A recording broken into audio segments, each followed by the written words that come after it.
back, listeners, to the BizBlend, the podcast where business meets boldness and ideas are brewed into action in just 20 minutes. I'm your host, Sana, as always, and listeners, today's episode is all about branding in 2025. And we are not just talking about color palettes and taglines and hashtags and all that stuff. We are diving deep into identity, trust, and how authenticity scales in an AI first world. And listeners, joining me is Remso Martinez, founder of Marketer on the Run LLC, a veteran and Latino owned agency out of Henderson, Nevada. Now, he's the fractional CMO behind some of today's fastest growing platforms and also a storyteller who's turned six figure audiences into loyal communities. So, from his college dorm podcasting days to helping global nonprofits and political campaigns, Remso's journey, listeners, is a proof that branding it isn't built overnight. It's not based on just viral campaigns or videos, but it can be built without selling out. So, if you have ever wondered or thought whether your brand is built to last or just built to post, then buckle up because this is the episode for you. So, Remzo, welcome to the show, and I am so pumped up and excited for this conversation. You're so lovely. I appreciate it. Thank you for having me on today. I'm really excited to get to talk about this because in many ways, it's a really fundamental idea of, how you're going to set up your brand and how you're going to establish your brand identity within your company or your organization, but especially in terms of how your customers see you. But I feel like this year, especially with all the stuff going on with AI and everything else, as you mentioned, it's become lost on a lot of people, and I think it's really important to get back to basics. Absolutely. I love that getting back to basics because that's what sustains you. That's that's one of the pillars behind longevity of anything. Great. So, Remzo, let's address the elephant in the room. I mean, what does branding truly mean in 2025? Beyond all the visuals and the logos and the taglines out there. So let's go ahead and break it down in 3 phases. You've got phase 1. You have the fact that we have so many great consumer, accessible technologies out there, from voice cloning to AI prompted, content to all these crazy AI generated videos. You can't really go on your Instagram these days without seeing something that looks pretty heavily produced. But, for those out there like you and I who know what apps to use and what services they're probably using. It seems like in some ways the whole world has become cheapened, especially in the United States where we're getting just bombarded with all these types of content from Europe and parts of Asia and even North Africa. Because the language barrier in many ways has also been taken down, which is great for global commerce. But you have that happening. The fact that anyone now can go ahead, grab these tools, which in some cases are free or extremely affordable, and they can go ahead and jump on that. The third part is that you have a lot of large corporations, whether it's in food and beverage or technology or clothing brands, you name it. I would call them the institutional marketers have gotten probably the last of the table on this. You would probably think that the people who are doing this full time for multi-million dollar companies would be the first ones to really lead on this, but they haven't. And because of that, they seem old, they seem stale, they don't really want to change. And when you're trying to bring in a new level of consumers, whether they're younger, whether they're from a different economic background, people notice that and they don't want to feel like you're left out of the interest in the conversations that they're having. And third, everyone can go ahead and use these things and take advantage of the fact that large brands are falling behind. And this brings us to our third point, which is the focus of a lot of products and services. As far as what I'm seeing online right now, it's not focused on the customer. It's not focused on what solves problems. It's not focused on what makes life easier. You have a lot of folks that are selling personal brands. And what that does is that confuses the buyer journey. People don't see themselves in people as much. People want to see themselves as the hero of their own journey and solve their own problems with the products and services that you offer. I think a lot of businesses and a lot of entrepreneurs made themselves the hero in the client journey instead of making the client the hero in the client journey. And with that, it gets confused too because you got a lot of folks, and I believe this too. People trust people over brands. However, that doesn't mean that brands don't matter. And that's where we kind of find ourselves today. It's that we've got a lot of great stuff out there, which is really even the playing field. But in many ways, it means that everyone's more the same. We have companies that aren't keeping up with the pace, and they're falling behind, and they're seemingly, out of fashion. And then you have a lot of folks that are trying to build business brands, but they're building it almost entirely around themselves, and they're not keeping the customer in mind. So that's kind of like where we're at today. And I think that, whenever you have massive industry changes, this type of thing happens, and then you have kind of a course correction. But it's like what we spoke about a moment ago. Getting back to basics, while for some people might seem elementary, it's the most important thing you can do if you want to compete long term. You don't want to just be a flash in the pan, and you want to grow, and you want to ultimately do what I think is the best thing to do as an entrepreneur, which is make people's lives better. Absolutely.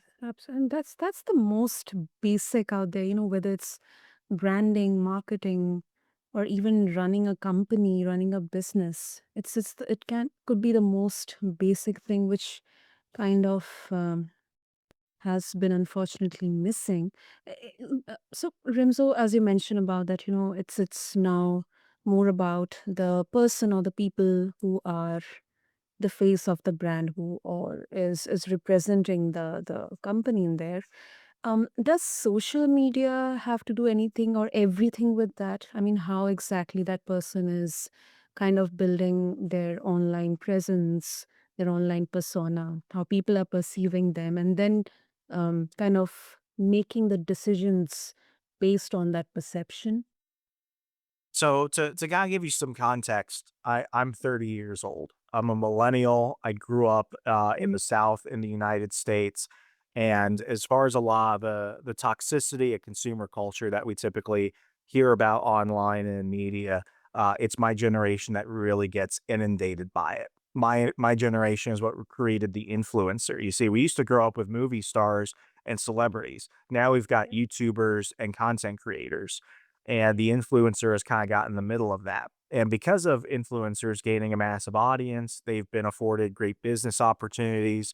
You could think of, Mr. Beast as a big example, and probably, the younger folks out there could probably name like 5, 10, 20, 100 other people who have built an online presence and use that to start a business. And I think at some point we got confused by that.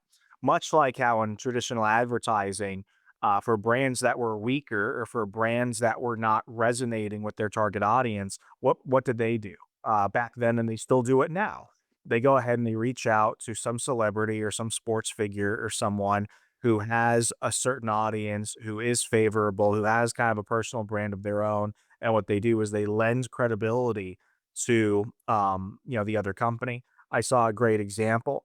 We have a comedian in the United States named Shane Gillis. Shane Gillis is very popular amongst middle-aged men, particularly millennials, for example. So he skews younger in his audience, and he's typically more right of center. He's got more of what I would call like a college humor. But what did he do recently? He went ahead and did an ad for the alcohol company Bud Light. Bud Light, without getting into the politics of it, really alienated a lot of their adult male base over the last 2 years. They took certain political stances and did certain campaigns, which made people not want to purchase Bud Light anymore. In fact, in Walmart and Costco's throughout America, you had businesses basically like trying to give out Bud Light for free. So, it was just in the trash in terms of their brand. So what did they do over the past year and a half? What to rebound and try and, restore shareholder confidence in Anheuser-Busch and increase their stock? They had to do a big course correction. So what they did was they took somebody with a strong personal brand, Shane Gillis, they put him in a commercial, which is a very funny commercial, which people could find on YouTube, and Mhm. it looked more like old traditional Bud Light. So there's an example of somebody using a personal brand to help a larger brand. But where does this lose focus? back to what I was saying about influencers, you have a lot of folks on social media that have made the businesses or the products or the services all about them. Yes, they talk about how if you buy this, X will happen. If you buy that, Y will happen because it worked for me. But what you've lost in that case is a lot of the, institutional support that you get when you have a big brand. Because the reason why we buy from big companies is because big Mhm. companies have assurances. Because if you're going to grow in scale and speed and reputation, that means you're pretty good at what you're doing. It's not just one person. So, what does my generation do? My generation, who has been always marketed, advertised at, just looks at what we're getting targeted with, and we tried to mirror it. And I think for a lot of business owners, regardless of age or demographic, they tried to take on this persona of look at me, be exactly like me, buy my stuff. So Mhm. I don't think it's a social media issue. I don't think it's a content or advertising issue. I think we just lost focus on what's important. And I was I was somebody who did this incorrectly too for very long. And it wasn't until I solved the problem that I started actually getting more clients, scaling my revenue, and ultimately helping people do better with the things that they needed help with. So, uh, you know, in doing so, I had to go ahead and step back when I was just me and my company. It was all about me. I had to focus on what does my customer want. So in this case, I had to remove myself from a lot of the marketing where I was the face of it. And what I wanted to do is I wanted to focus on the storytelling. Donald Miller, who's known for his story brand method, breaks it down like this. You are the guide. So, for Star Wars fans out there, you're the Obi-Wan Kenobi and the client is Luke Skywalker. And Darth Vader is the big scary challenge that they have to go ahead and fight. And along the way, they make friends, Chewie and Han Solo. And the idea is that you corral a bunch of people who are going to support the hero, so the hero can go ahead and solve their problem. Now, how does this go ahead and apply to my marketing agency, Marketer on the Run? Well, I stopped talking about how great I was and how I built all these brands and how I made all this money and how I helped people make money and all the celebrity clients I had. I had to get very basic and I had to remember nobody just cares about Remso Martinez. They have an immediate problem that needs to be solved and they need someone to solve it. I said this to about a 17-year-old kid a couple weeks ago. He asked me, how do you become successful? And I said, what you do is you solve big problems for big people and you'll always be in work. So in this case, a lot of my branding now for Marketer on the Run is focused on, hey, you have a problem. You have a website that looks like trash. It's not performing. It's not indexing. You're being searched on Google in a efficient way. This is the product that you need. You need to go ahead and pay for our web design and management services, and you will go ahead and have the best website in your town. Or you need podcast bookings or public relations support for your business, so that way you can scale your reputation, grow your brand, and meet more people. It's never about me. It's not about what I do. It's about how the things that they need to get done can get done if they go ahead and buy my product or service because it will help them achieve the goal that they want. So, that's just a very basic thing. But even as a new business owner, while I knew that, and as a professional marketer of more than a decade, I definitely knew that. There was that scarcity mindset where it was like, I need people just to like me in order to go ahead and buy my stuff. So I thought that my business brand and my personal brand were one and the same. But quickly, I had to go ahead and separate the two. So right now, what I just did was I laid out the business brand, which is the business is the guide, the client is the story, much in that Donald Miller model. Now, why do I still focus on my personal brand? I think a personal brand complements a corporate brand and vice versa, because once they go ahead and buy into how my solution impacts them, they now get more curious. I think a lot of your Western consumers are a lot more curious now. We focus on, the impact, whether it's a charitable impact or environmental impact, or whether it's a economic impact. What makes me different? What is my why? Because now they know that I could solve their problem, but maybe there's somebody else who could solve their problem just like me. What makes me different? That's why I have to separate my personal brand from my business brand, but I don't stop working on either. I work on both of them. Because at the end of the day, if they could buy into the solution that your business brand is promising, but they understand and they know who is the person behind it, And the why, the reason why they do it, the reason why I do this is to help business owners and content creators and entrepreneurs soar to more heights. So I want to help them solve their problems so they can help more people in what they do. Those things aren't opposites. They're hand in hand. They're yin and yang. And when you blur the lines between the two, it confuses the customer. Never confuse the customer. That's a golden. Never confuse customer. And as you mentioned about confuse, another it's kind of emotional driven, sentimental driven marketing that comes to my mind is the FOMO, I think it's now becoming more and more relevant in the younger generations. You know, I think this year we have such a striking example. I mean, it's everywhere. Everybody's talking about it. Some kind of, you know, I'm just not going to take the name, but some kind of doll. It's everywhere. You know, if you're not buying it, um, you are out of trend. You are outdated. I mean, it's something like, you know, it's definitely creating a FOMO not in the younger generations, but also in millennials as well. So I just want to ask you, Remso, does FOMO work every time, you know, when let's say a newer brand is trying to penetrate um, specifically a younger demographic out there? Because, you know, mostly the purchase power or the capacity, it's more with the millennials and then driven by the younger generations as well. So what's your opinion on this? Yeah, I would rephrase the question as does FOMO work? And I would, twist it, I'd say, when has FOMO not worked? Uh, It goes back to what we were saying about having story driven marketing. It doesn't matter how or who. What matters is the place that you put the customer in and what you're basically telling them what to do. You want to go from Y to X, here's how you do it. I know the dolls that you're talking about, or at least I hope that I know. They're called the Labubus or whatever. It reminds me, oh my gosh, it reminds me of Tamagotchis from the '90s, the little video game keychains that you had to feed or else it would die. But more likely, it reminds me of Beanie Babies. I mean, Beanie Babies in the early 2000s, people were going to court over those. Couples in the U.S. were getting divorced, and instead of fighting over who had custody of the children, they were trying to find who had custody over the Beanie Baby collection. But I mean, when we really look at what is happening, and I mean, I've seen these things, they're just, in my humble opinion, they're just plastic trash that waste money. Um, what are they really selling in this? And who are they really targeting? What's funny is you would think it would target children, but the thing is that children don't have money. Who are they targeting? They're targeting yeah. teenage to middle-aged adult women.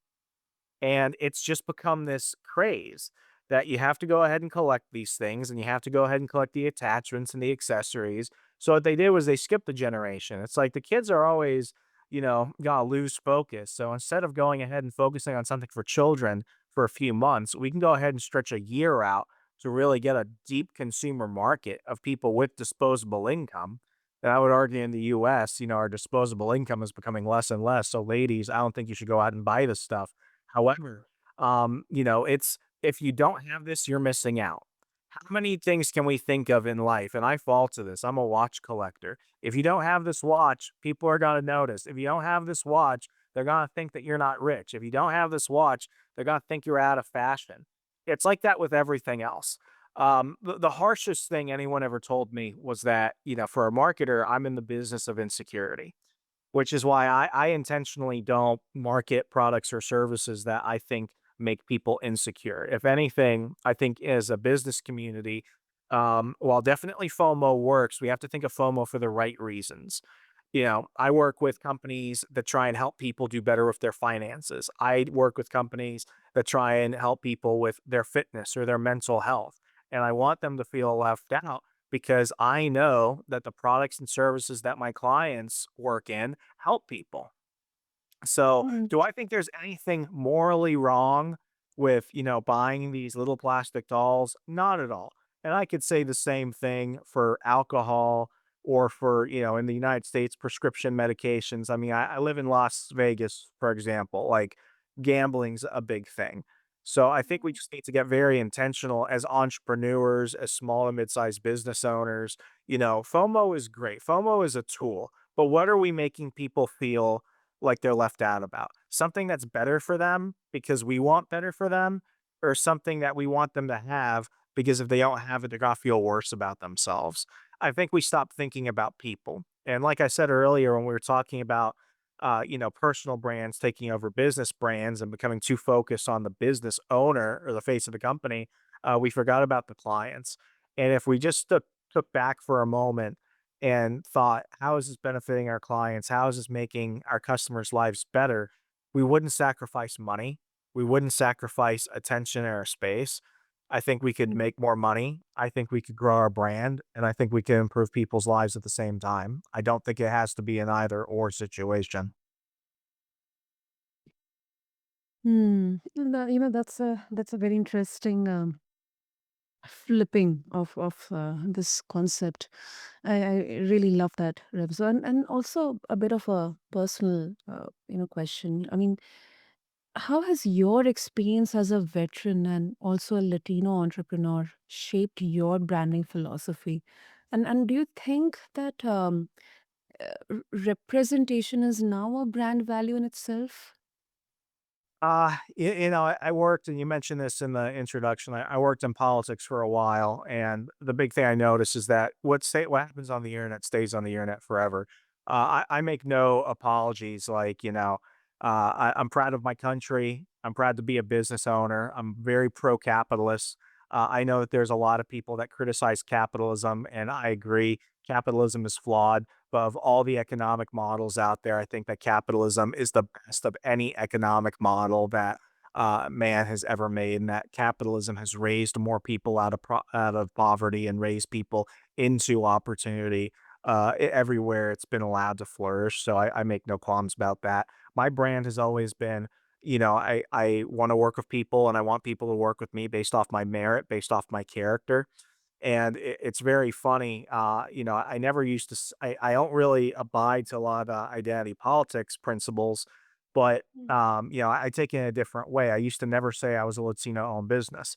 The main reason why is because in the United States, I thought that if I was, for people meeting me, and it's why I didn't call my agency the Remso Martinez marketing agency. I went with Marketer on the Run, was because if I felt like if somebody heard my name or something, they would think, "Oh, he's a Latino, he's 50% off already, or he only works with other people." But what I quickly found, and I see this living in a multicultural family, to give you some context, my mother is from Seoul, Korea, and my father is from San Juan, Puerto Rico. So I come from, two ends of the earth, and I'm proud to be an American.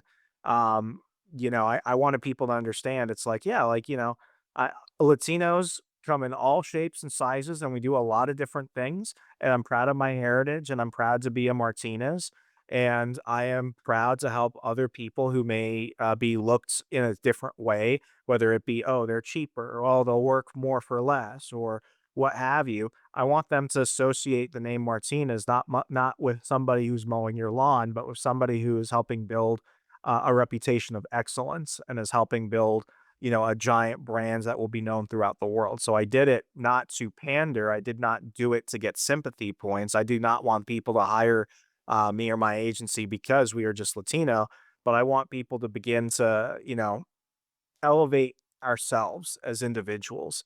So I think that's definitely played a role, and it was something I shied away from for a while. But I'm proud. I'm proud of who I am. I'm proud of where my family's from.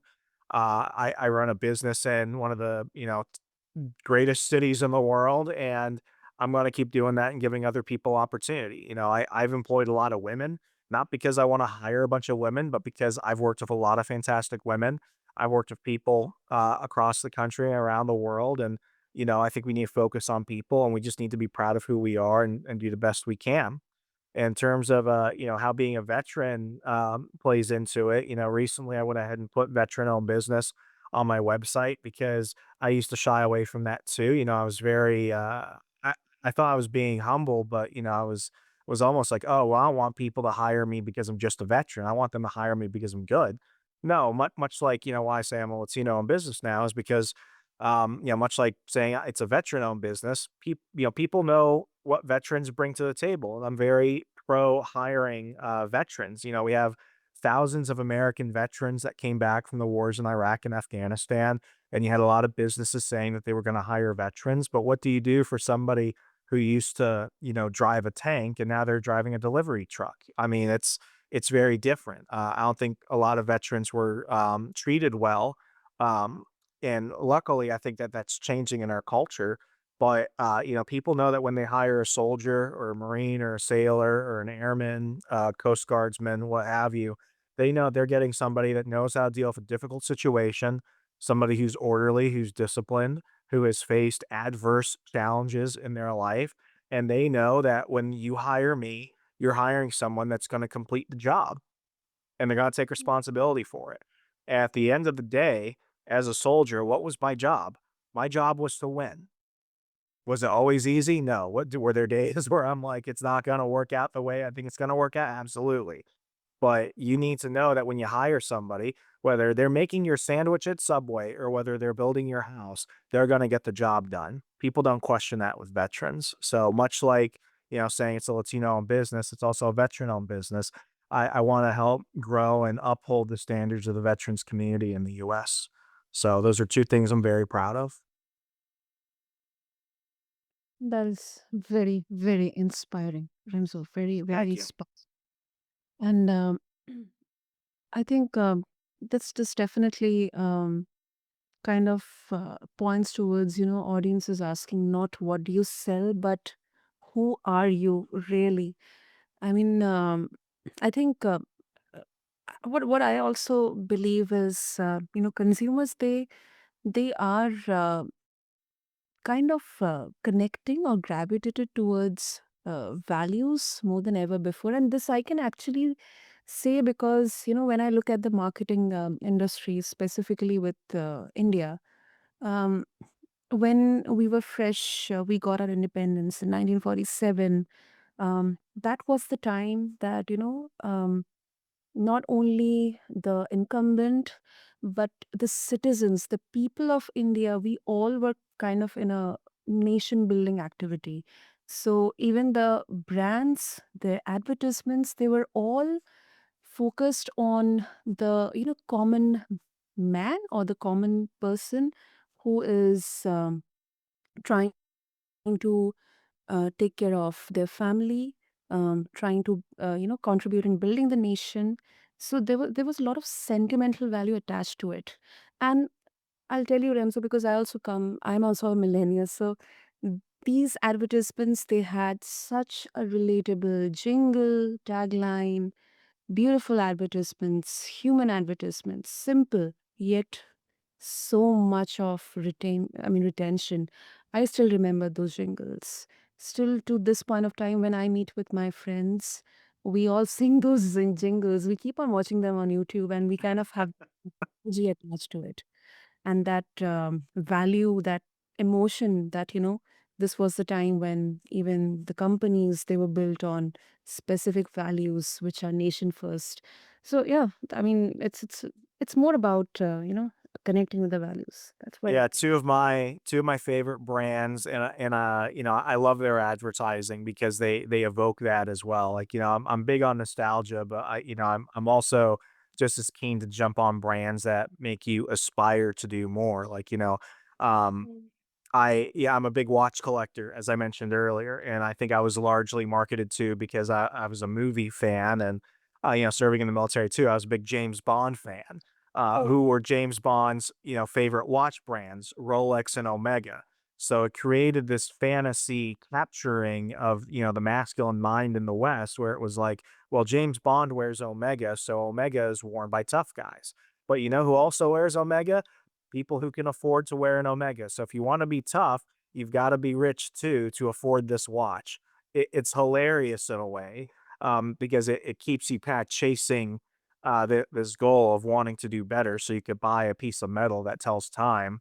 But, you know, I love it and it falls into that realm with me. But, you know, nostalgia does too. My two favorite brands, before I got cut off on this tangent, are Ralph Lauren and Coca Cola. What do I love about Ralph Lauren? Ralph Lauren is timeless. Ralph Lauren looks good on your father, and Ralph Lauren looks good on you. Ralph Lauren is Americana.